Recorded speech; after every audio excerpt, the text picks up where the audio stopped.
الحمد لله رب العالمين وصل اللهم على حبيبك ورسولك سيدنا محمد صلى الله عليه وسلم سيد الخلق ترى وصاحب الخلق الفضل وصاحب الرسالة الحق. Et puis pour que nous puissions cerner l'importance de cette valeur, de cet honneur dont Dieu nous a dotés, référons-nous au Coran, le livre saint que Dieu a révélé au prophète Mohammed sallallahu alayhi wa sallam. Quand il nous révèle la discussion qui a eu lieu entre lui, Dieu le Créateur, et les anges, avant même la créature de l'être humain. Quand Dieu nous dit dans le Saint-Coran, « A'udhu billahi minash shaitanir rajim » وَإِذْ قَالَ رَبُّكَ لِلْمَلَائِكَةِ إِنِّي جَاعِلٌ فِي الْأَرْضِ خَلِيفَةً قَالُوا أَتَجْعَلُ فِيهَا مَنْ يُفْسِدُ فِيهَا وَيَسْفِكُ الدِّمَاءَ وَنَحْنُ نُسَبِّحُ بِحَمْدِكَ وَنُقَدِّسُ لَكَ قَالَ إِنِّي أَعْلَمُ مَا لَا تَعْلَمُونَ. Dans le chapitre 2, Dieu nous dit ceci. Rappelez-vous de la discussion, du dialogue qui a eu lieu entre Dieu le Créateur, le Tout-Puissant, le Miséricordieux et ses anges, lorsqu'il a voulu créer Adam, le premier être humain qu'il devait envoyer sur terre. Quand Dieu disait à ses anges, quand Dieu disait à ses anges, Inni ja'ilun fil ardi khalifa. J'ai l'intention, j'ai la décision de créer un être humain que je vais envoyer sur terre en tant que représentant, en tant qu'ambassadeur, en tant que vicaire. Je vais l'envoyer sur terre. La première leçon est à tirer de ce premier propos. C'est quelle notion? La notion d'information. J'ai dit la notion d'information. Parce que Dieu, le Tout-Puissant, le Miséricordieux, c'est lui le maître de la créature, le maître de la nature et de l'univers. Il a pris une décision de poser un acte. Il n'a pas besoin d'assistance. Il n'a pas besoin de commentaires. Il n'a pas besoin d'opinion de quelqu'un pour mener à bout sa décision. Et pourtant, il a rassemblé ses anges ce jour-là où personne d'entre nous n'existait pas. Et il disait à ses anges, « Inni ja'ilun fil ardi khalifa » La notion d'information, et même je dirais le droit à l'information, malgré la puissance d'Allah, le clément, le miséricordieux, dans sa plénitude incommensurable, et dans sa décision incontestable. Et pourtant, il a jugé utile d'informer les anges. Il a porté l'information à leur connaissance. Non pas parce qu'il a besoin de leur assistance, non pas parce qu'il a besoin de leur décision pour aller à bout, mais il a jugé utile en tant que partisan dans l'univers. Il sait qu'après, ils auront à faire avec cette personnalité qu'il veut créer. Ils auront à travailler ensemble, ils auront à collaborer ensemble. Donc ils devaient savoir, ils devraient être informés. Et c'est pourquoi il a jugé utile de porter l'information à leur niveau. Toi, chef d'entreprise, c'est vrai que tu as des collaborateurs. Toi, tu n'as même pas la puissance d'Allah, le clément, le miséricordieux. Et pourtant, les projets qui sont soumis ou bien qui t'ont demandé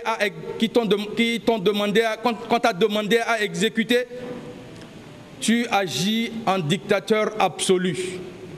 Tu ne veux pas collaborer avec tes collaborateurs. Tu ne veux pas porter l'information à leur connaissance. Non, rectifie cela au vu de ce que Dieu a fait, le clément, le miséricordieux. Toi, père de famille, c'est vrai que c'est toi le détenteur de la puissance financière de la famille. C'est toi le maître de la famille. Et pourtant, le Coran nous enseigne, nous appelle à la collaboration et au droit à l'information. Donc, en cela, tu pourrais rassembler ta famille, ta femme et tes enfants, et porter à leur connaissance le projet de la construction de la maison que tu as à faire. Ça ne diminue rien en ta puissance. Au contraire, ça te rehausse. Et même jusqu'à l'accomplissement de la mission divine, qui est la mission essentielle de la vie conjugale, on devrait s'informer avant que le mari et la femme ne puissent s'atteler à la tâche conjugale dans le but de la procréation d'un enfant. On devait s'informer. Ça devait être un travail de consultation entre vous. Qu'est-ce qui gêne l'homme d'appeler sa femme et de dire « Ma chère épouse, je pense que nous devons nous programmer maintenant pour la procréation d'un autre enfant. Et vous allez vous échanger des idées. » Mais qu'est-ce qu'on remarque aujourd'hui? Même dans cette mission, qui est la noble de la mission dont Dieu nous a confiée, nous nous surprenons. Que ce soit l'homme ou que ce soit la femme, chacun se piège et chacun fait ce qu'il veut à sa guise. Non, ce n'est pas normal. Inni ja'ilun fil ardi khalifa. Regardez le point essentiel. Dieu nous a titrés. Dieu nous a donné un titre honorifique avant qu'il ne nous crée. Inni ja'ilun fil ardi khalifa. L'importance de cela se trouve dans le mot khalifa. Je vais envoyer sur terre un vicaire. Il n'a pas dit je vais créer un homme. Il n'a pas dit je vais envoyer quelqu'un sur terre et les laisser découvrir ce qu'il va devenir dans l'avenir. Mais il leur a précisé ce qu'il veut qu'il soit. Ça dit khalifa, son représentant sur terre, son ambassadeur sur terre. Ça, c'est un honneur à nul autre égard que Dieu nous a fait ce jour-là. Est-ce que nous continuons à mériter cet honneur? Est-ce que nous continuons à prouver, à sauvegarder cette dignité dont Dieu nous a gratifié? C'est des questions à se poser. Ça, c'est le crédit de considération dont Dieu nous a créés. C'est important. En cela, nous pouvons tirer une petite leçon. C'est la leçon qui serait dirigée à nous, les parents. Nous-mêmes, quand nous voulons procréer, quand nous voulons nous lancer dans l'acte de procréation, il faut que nous ayons dans notre intention des idées nobles. Il faut que nous ayons en tête que nous voulons procréer quelqu'un qui deviendra une personnalité sur terre. Même si nous n'avons pas eu l'intention, avant que l'acte ne soit posé, avant que la grossesse ne nous surprenne, puisque j'ai dit que ça a l'habitude de nous surprendre, parce qu'on ne se planifie pas, parce qu'on ne la programme pas. Mais si l'enfant est venu au monde, ayons l'amabilité de le choyer et de le traiter des plus nobles titres que nous voulons pour que peut-être cette intention-là soit exaucée. Et il y va de notre intérêt. Dieu dit وَإِذْ قَالَ رَبُّكَ لِلْمَلَائِكَةِ إِنِّي جَاعِلٌ فِي الْأَرْضِ خَلِيفَةً. Et les anges ont répondu أَتَجْعَلُ فِيهَا مَنْ يُفْسِدُ فِيهَا وَيَسْفِكُ الدِّمَاءَ وَنَحْنُ نُسَبِّحُ بِحَمْدِكَ وَنُقَدِّسُ لَكَ قَالَ إِنِّي أَعْلَمُ مَا لَا تَعْلَمُونَ. Subhanallah, Allahu Akbar. Une action nécessite une réaction, toujours. Quand Dieu, dans sa clémence et sa miséricorde, a porté l'information au niveau des anges, regardez ce que les anges ont eu comme réaction. Ils ont dit à Dieu, ah Dieu, ataj'alu fiha man yufsidu fiha wa yasfiku dima. Ils nous ont comblé de deux mots négatifs en même temps. Tu vas créer des anges, des gens qui iront sur terre et aller à la dépravation, à la perte de la valeur, et qui vont faire couler de sang. Mais il ne faut pas qu'on se tonne. Les gens ont l'habitude de dire que les anges nous ont jalousés. Ce n'est pas vrai. Les anges, c'est des créatures pures. La ya'souna Allah ma amarahum wa yaf'aluna ma yu'marun. Makhlouk min nour. C'est des créatures qui sont créées de la lumière. ils n'ont pas de réaction négative. Mais ils n'ont dit que la vérité. Ils ont dit, tu vas créer sur terre des gens qui vont semer du désordre et vont faire de la pagaille. Ceux-là qui vont se braquer en pleine journée ou en plein marché. Ceux-là qui vont s'entretuer pour rien, à cause de l'argent, à cause des terres, à cause d'une petite portion de parcelles, ils vont commencer par s'entretuer. Alors que nous, nous sommes là à faire l'éloge de ta miséricorde, de ta grandeur et de ta puissance. Vous avez vu? En même temps, ils ont mis en exergue le mauvais côté de l'homme. Et ils ont mis en exergue leur bon côté à eux, puisqu'ils sont créés pour ça. Et ils ne sont là que pour ça. Mais Dieu, vous savez, Dieu le clément, le miséricordieux, qui nous aime, qui nous a aimés avant de nous créer, et qu'il continue de nous aimer lorsqu'il nous a créés, même si nous sommes fautifs. Il répondait aux anges ce jour-là, « Inni a'lamu ma la ta'lamun » Il dit, c'est vrai ce que vous avez dit, mais ça c'est l'exception, ce n'est pas la règle. Je sais qu'ils vont faire cela au moment où les conditions seront troublées. Mais au-delà de ce que vous avez dit, moi je sais qu'ils vont faire autre chose de bon, de positif que vous ne savez pas encore. Vous voyez la considération, la défense que Dieu a pris pour nous devant les anges. Je dis bien au moment où il ne nous a même pas encore créés. Qu'est-ce que Dieu a fait prévaloir en ce temps-là? La présomption d'innocence. Dieu a dit, c'est vrai, ils vont commettre des erreurs, ils vont commettre des bavures, mais je sais qu'au moment où ils vont détenir leur raison, ils vont faire des choses qui sont bonnes. Et c'est ça la règle. C'est le bon côté là qui serait pour moi la règle. Et le mauvais côté que vous avez suscité en vous là serait l'exception. Ah oui. J'ai dit, et Dieu a maintenu ce principe-là pour nous. En disant, par le biais du prophète Muhammad sallallahu alayhi wa sallam, Kullu mawludin yulad ala al-fitra. Tout homme est né sur l'instinct naturel. L'instinct qui pousse l'homme à faire du bien et rien que du bien. Et c'est en cela que je crois qu'un philosophe a dit, tout homme naît bon, mais c'est la société qui le corrompt. Le prophète Muhammad sallallahu alayhi wa sallam nous l'avait confirmé avant ce philosophe en disant Kullu mawludin yulad ala al-fitra. Tout être humain est né sur l'instinct naturel. Et l'instinct naturel est ce désir-là, est cette puissance-là, est cette volonté-là qui vous pousse à aller vers le bien et rien que du bien. Voilà. Et malgré ça, malgré ce que les anges ont dit, j'ai dit Dieu a fait prévaloir la présomption d'innocence. Et il nous l'a enseigné même dans le Coran.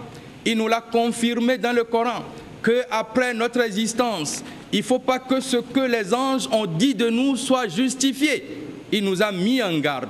Et malgré cela, nous ne faisons que nous végéter dans l'erreur, dans le désordre et dans la dépravation.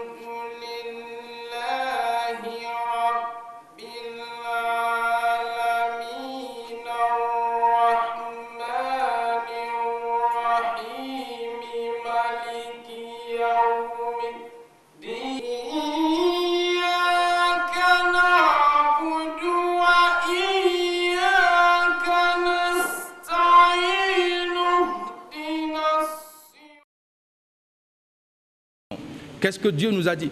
Regardez, lorsque les anges ont dit à Dieu ce que nous allons être, et j'ai dit bien qu'il n'est pas faux, mais, et c'est en cela, c'est sur ce principe-là que nous gérons, nous, notre vie, alors que Dieu nous a mis en garde. Dieu a mis en veilleuse ce qu'ils ont dit, et malgré ça, il a créé l'être humain.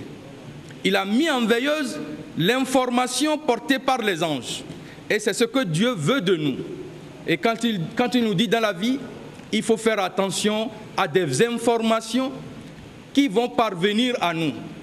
Il ne dit même pas encore des diffamations, il dit des informations. Et en cela, il nous a confirmé par un principe d'or avec lequel nous devons gérer notre vie vis-à-vis des informations qui nous parviennent. qu'est-ce que Dieu nous a dit dans le Coran? Il dit Ya ayyuhalladhina amanu in ja'akum fasikum binaba'in fatabayyanu an tusibu qauman bijahalatin fatusbihu ala ma fa'altum nadimin. Il dit, vous les croyants, vous qui voulez marcher sur le principe que j'agrée moi Dieu, vous qui partagez le principe de la révélation du prophète Muhammad sallallahu alayhi wa sallam, il dit, quand quelqu'un, un imposture, amènera vers vous une information, fatabayyanu, crevez, cherchez, fouillez cette information-là d'abord. Cherchez à voir la véracité de cette information. Cherchez à voir la crédibilité de cette information. Jaugez la crédibilité de celui-là qui porte l'information vers vous, pour que vous ne portez pas atteinte à la dignité d'un innocent et que vous regretterez après avoir posé un acte qui serait irréversible ou bien irréprochable, irrépérable. Dieu nous a dit Wa in ja'akum fasikum binaba'in fatabayyanu. Mais si nous analysons ce qui se passe dans la vie d'aujourd'hui, combien de préjudices n'avons-nous pas créés aux innocents sur des simples rumeurs, sur des simples diffamations, alors que l'information qui nous a été portée est facilement justifiable. Nous avons le cerveau, nous avons la réflexion, nous avons des gens à côté de nous. Une information qui nous a été portée ne nous met pas en obligation d'exécution tout de suite. Nous ne sommes pas des militaires, même si, et je crois que ceux-là aussi cherchent mieux que nous la véracité et l'objectivité d'une information portée à eux. Combien de préjudices n'avons-nous pas portés aux innocents? Parce que nous avons entendu, toi chef d'entreprise, tu veux nommer quelqu'un à un poste. Toi, ministre, tu veux nommer quelqu'un à un poste. Toi, chef de je ne sais quoi comme responsable, tu veux nommer quelqu'un ou bien tu veux faire un bien à quelqu'un. Il a suffi que tu le dises et que des langues se diluent et commencent par te porter des informations négatives. Et c'est ça l'habitude ici au Bénin. Cherchez à vouloir faire du bien à quelqu'un. Et c'est ce jour-là que vous allez entendre des plus mauvaises informations sur cette personne-là. Allah, est-ce que c'est bon ça? Dieu nous dit wa in ja'akum fasikum binaba'in fatabayyanu. Même si celui-là qui vous porte l'information est le plus proche collaborateur à vous, mettez en veilleuse d'abord, mettez en suspension d'abord son information et cherchez à vérifier. Combien de couples ne se sont pas séparés sur des simples informations et diffamations? Des maris et femmes qui s'aiment sérieusement et qui ont commencé par bâtir leur vie, se sont séparés et sont devenus des ennemis jurés et qui ne veulent plus se sentir aujourd'hui parce qu'une langue est venue porter une information à un des éléments du couple que lui aussi n'a pas cherché à savoir. Voilà une leçon d'or que le Coran, révélé au prophète Mohammed sallallahu alayhi wa sallam, nous donne. Nous devons faire attention. Et nous devons faire attention.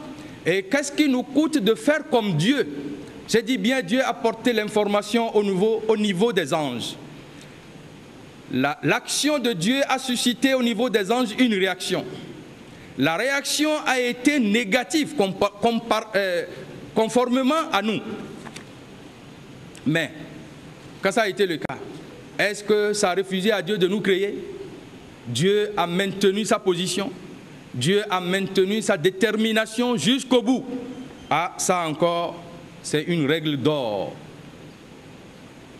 Pour ceux qui sont responsables, pour ceux qui détiennent la décision, la diffamation ou même l'information réelle, même si c'est négatif que tu as appris, ne doit pas te décourager à faire ton bien que tu as décidé de faire. Les anges ont dit à Dieu,